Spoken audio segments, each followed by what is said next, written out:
بسم اللہ الرحمن الرحیم۔ السلام علیکم ناظرین، گزشتہ اگر 65 سال کی بات کریں تو 65 ایئرز میں امریکہ دو بہت بڑی ناکام جنگیں لڑ چکا ہے، اور دونوں 20 سال سے زیادہ عرصہ جو سا ہے وہ جنگ جاری رہی۔ پہلی جنگ جو سی ہے اس نے 1 نومبر 1955 میں ویتنام پہ اچانک حملہ کر کے کی، جس کا کوئی جواز نہیں تھا، اور وہاں پہ وہ 20 سال وہ جنگ لڑی گئی۔ امریکہ نے جتنا بھی ظلم جو سا ہے وہ ویتنام میں کر سکتا تھا کیا، اس نے وہاں کے معصوم لوگوں کو قتل و غارت کی، اور لیکن آخر لمبی جنگ ہونے کی وجہ سے انہوں نے یہ جنگ جیت لی، اور امریکہ کو وہ سبق دیا کہ امریکہ بہت عرصہ تک خاموشی اختیار کی، اور امریکہ کی کمر ٹوٹ چکی تھی۔ امریکہ کے 6.5 7 فٹ نوجوانوں کو 4 فٹ کی خواتین نے زیر کیا، اور ان کا وہ ظاہر کیا کہ امریکن خواب میں بھی ڈرتے تھے ان عورتوں کو یا ان بچوں کو دیکھ کے، جو حالت انہوں نے کی۔ انہوں نے گوریلا بار جنگ کی، اور ان کے پاس تمام اسلحہ اور ہزار جہازوں سے انہوں نے ویتنام کے اوپر چڑھائی کی اور گولہ باری کی، لیکن ایک دن پھر اس کے بعد وہ ناکام ہوئے۔ یہ ناکامی وجوہات یہ تھی کہ وہ ایک زیادتی کی جنگ لڑ رہا تھا، اور ویتنام کو بغیر کسی وجہ کے اس کے اوپر جنگ مسلط کی گئی، اور امریکہ نے جو اپنی طاقت تھی وہ استعمال کی، اور وہاں کے غریب لوگوں کو کچل کے رکھ دیا۔ اور یہ نہایت ہی تکلیف دہ بات تھی، اور دنیا کے اندر اس کی مثال نہیں ملتی تھی کہ ایک چھوٹے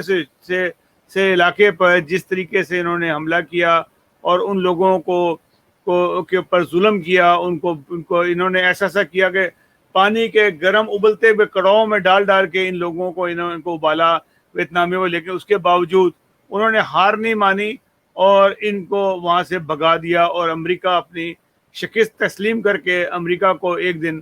ویتنام کو چھوڑنا پڑا، اور اس کے علاوہ اس کے پاس کوئی چارہ نہیں تھا چھیڑنے کا، کیونکہ امریکہ کے اندر جب ان کی لاشیں آنی شروع ہو گئیں امریکن فوجیوں کی، تو امریکہ میں ایک وابلہ مچ گیا۔ وہ تو یہ سمجھ رہے تھے کہ ہماری انڈسٹری جو سی ہے وہ چل جائے گی، اور ہماری صنعت کو ترقی ملے گی، اور گولہ بارود ہمارا بنے گا، لیکن ایسا نہیں ہوا،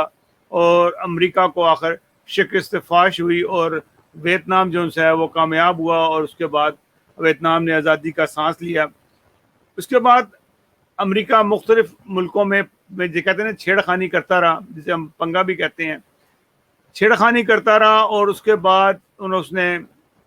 عراق اور جو بڑی جنگ لڑائی وہ عراق کی، اور اس کی لڑائی ایران کی لڑائی جو 8 سال چلتی رہی، اور جس میں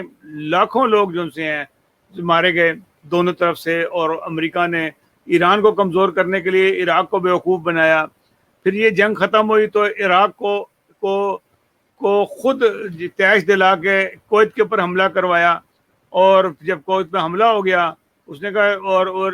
اس کو پتا تھا کہ عراق کے پاس کچھ نہیں ہے،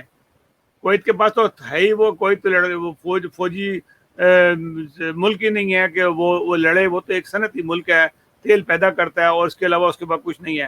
عراق نے اس کے اوپر چڑھائی کر دی، صدام حسین جیسے بیوقوف آدمی نے اس پہ حملہ کیا، اور پھر امریکہ کو موقع مل گیا، اس نے پوری دنیا کے مسلمانوں کو اکٹھا کیا کہ بلو جی آپ خانہ کعبہ کے اوپر حملہ کرتے کا عراق، انہوں نے 100 لوگ تمام ملکوں سے اکٹھے کر کے وہاں بٹھا دیے، اور عراق امریکہ نے جو کرنا تھا وہ کر دیا، عراقی فوجیوں کا قیمہ بنا دیا، اتنا مارا ان کو، اتنا گولہ بارود مارا ان کو، جنہوں نے ہتھیار بھی ڈال دیے، 20,000 تو وہ فوجی تھے جو ہتھیار ڈال کے واپس جا رہے تھے، ان کو مار دیا گیا، یعنی کہ ظلم کی انتہا، جنہوں نے ہتھیار ڈالے ان کو مار دیا۔ پھر عراق کے پر انہوں نے باقاعدہ قبضہ کیا،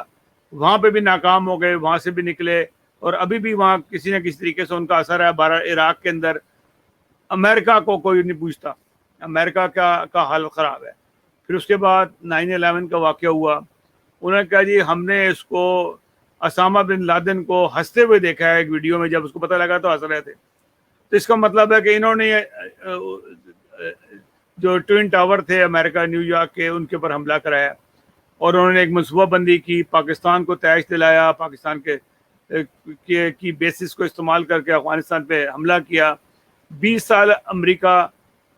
افغانستان میں امن قائم کرتا رہا، لوگوں کی جانیں لیں، قتل و غارت کیا، سب کچھ کیا، اپنے لوگ بھی مروائے، پاکستان کا بھی 1 لاکھ کے قریب لوگ جو سے ہیں وہ شہید ہوئے، ہلاکتیں ہوئی فوجیوں کی ہوئی سول کی ہوئی، آج تک پاکستان کے اندر بھی مکمل امن نہیں ہے۔ افغانستان کی بات کریں تو افغانستان سے امریکہ آخر تنگ آ کے نکلنا پڑا اسے، اپنا اسلحہ وہ جان کے چھوڑ کے جا رہا ہے امریکہ، اسے پتہ ہے کہ طالبان کے پاس یہ اسلحہ آ جانا ہے، اور افغانستان کو سبق دینے کے لیے اس نے اسلحہ چھوڑا ہے۔ جو سرکاری فوجی ہیں وہ طالبان کو دیکھتے ہی ہتھیار ڈال دیتے ہیں، اور وہ اسلحہ جو ہے جو ملینز آف ڈالر کا ہے وہ طالبان کے پاس آ جائے، طالبان نے اب اسی عوام کو مارنا ہے، پھر وہی عوام یاد کرے گی کہ امریکہ زیادہ بہتر تھا، طالبان ظالم ہے۔ تو یہ ساری صورتحال سامنے آئے گی۔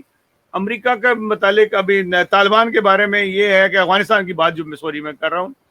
کہ کہتے ہیں جی وہاں پہ کوئی بھی حکومت جو سی ہے لوگ حکومت نہیں کر سکتے، خیر ظاہر شاہ کی حکومت بھی رہی اور بھی ملکوں کی حکومت رہی، لیکن 135 سال سے یہ دیکھا جا رہا ہے، 35 سال 40 سال سے کہ کابل کے اندر امن نہیں ہوا، بہت سی حکومتیں آئیں اور وہ ناکام ہوئیں، اور کابل جو ہے خاص طور پہ کابل کے اندر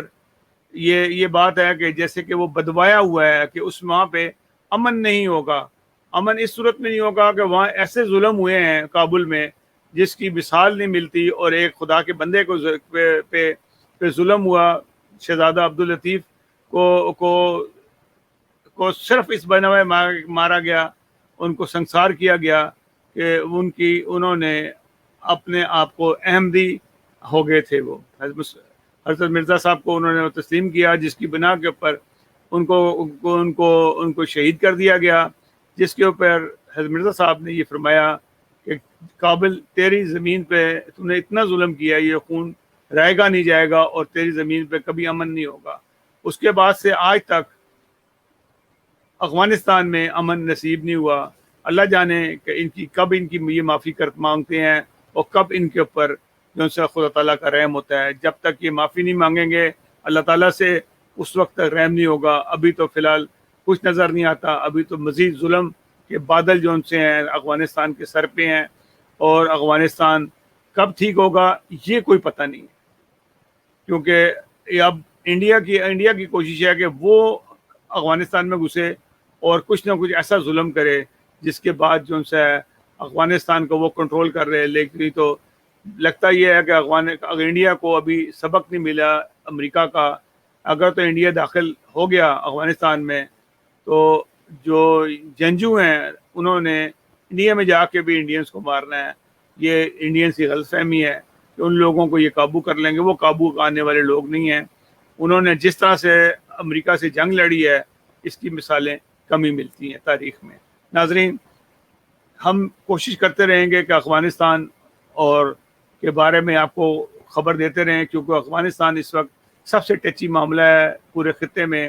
اور افغانستان سے بڑی جنگ ہونے کا خطرہ ہے۔ افغانستان، ایران، سیریا، یہ تمام جو سے اس میں پاکستان بھی شامل ہے، ترکی بھی شامل ہے، یہ ایک بڑی جنگ کی طرف جا رہے ہیں، اور یورپ جو ہے ایک تماشا بنا رہا ہے، اور جو گراؤنڈ ہے وہ یہی خطے بنیں گے، اور چائنا بھی یہاں کھیلے گا،